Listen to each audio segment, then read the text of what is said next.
আরও একটি নতুন ভিডিওতে আপনাদের সবাইকে স্বাগতম।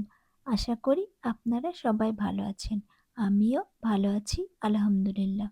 আমার ভিডিওটি আপনাদের ভালো লাগলে একটা লাইক, কমেন্ট এবং একটা শেয়ার করে দিবেন, যাতে আমার ভিডিও তৈরি করার প্রতি আগ্রহ থাকে।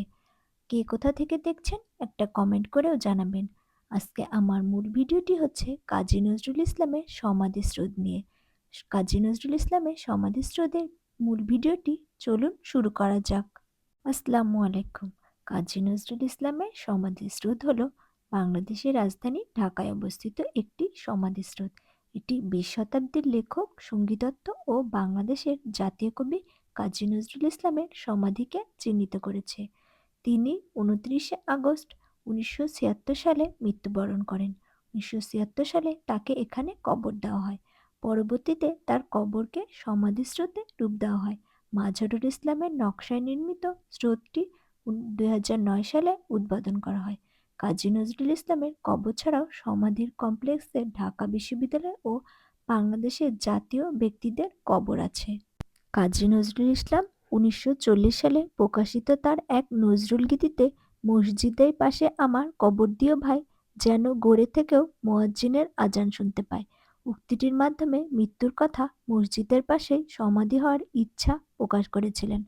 বাংলাদেশের স্বাধীনতা অর্জনের পর কাজী নজরুল ইসলাম ও তার পরিবারকে প্রধানমন্ত্রী শেখ মুজিবুর রহমান 1972 সালে 24শে মে তার জন্মদিনে কলকাতা থেকে ঢাকায় নিয়ে আসেন।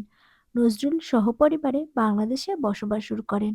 অসুস্থতার কারণে 1975 সালে 23শে জুলাই তিনি ঢাকার পিজি হাসপাতালে ভর্তি হয়েছিলেন।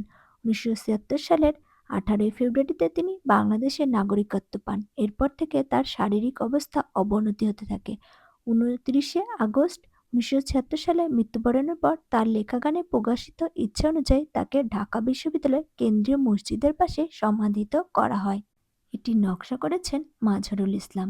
নির্মাণ শেষে 2009 সালের 27শে আগস্ট সমাধিস্রোত উদ্বোধন করা হয়।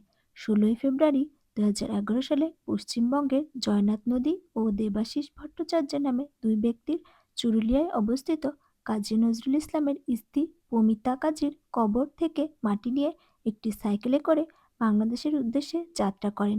28শে ফেব্রুয়ারিতে তারা ঢাকায় পৌঁছে কাজী নজরুল ইসলামের সমাধিতে সেই মাটি স্থাপন করেন। কাজী নজরুল ইসলাম ছাড়াও এলাকায় অবস্থিত আরও কিছু ব্যক্তিবর্গের সমাধিকে ঘিরে এই সমাধিস্রোত নির্মাণ করা হয়েছে। কাজী নজরুল ইসলামের সমাধির ফলককে তার লেখা মৃত্যুর পরে মসজিদের পাশে সমাধি হওয়ার ইচ্ছা যুক্ত লেখা ফলক 25শে